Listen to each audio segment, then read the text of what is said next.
When you work with a pivot table, you will often find that you want to locate data that contains a particular string of characters. For example, you could look for items that come packed in a 4-pack or a 6-pack and identify them for customers who want to buy items in multiple quantities. In this movie, I will show you how to do that sort of filter using a search filter. My sample file is search 0305, and you can find it in the Chapter 3 folder of the exercise files collection.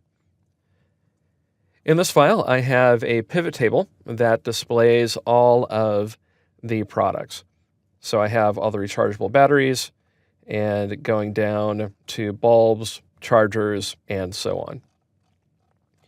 Let's say I want to filter this pivot table, so I only see items that are available as a 4-pack. To do that, I can go to the row labels cell, which is an A3 for this pivot table, and click the filter arrow here. And then in the panel that appears, I can click in the search box. And I want to search for items that appear in a 4-pack, so I'll start by typing the number 4. And then I happen to know that all of the values listed as a 4-pack have the number 4 followed by a hyphen, so I'll type that. And if I resize the filter panel, you can see that I have items that fit that description. And I will assume that this last item here also has a 4-pack. And if I drag to the right, yep, there it is. So what I can see are all of the items that just have a 4-pack as an availability. So I'll click OK.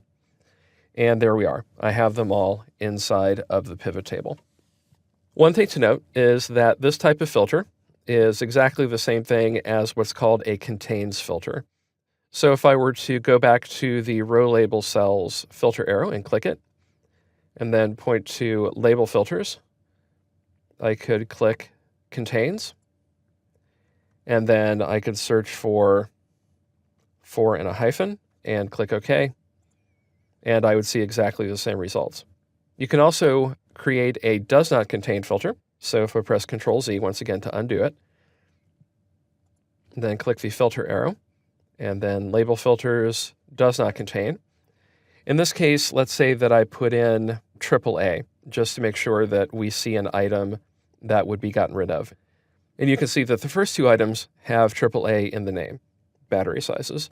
So I'll type AAA, click OK, and those batteries and any others go away.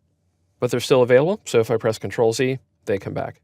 One thing to note about a search filter, or a contains or does not contain filter, is that the text you type in can occur anywhere in the value, not just at the beginning.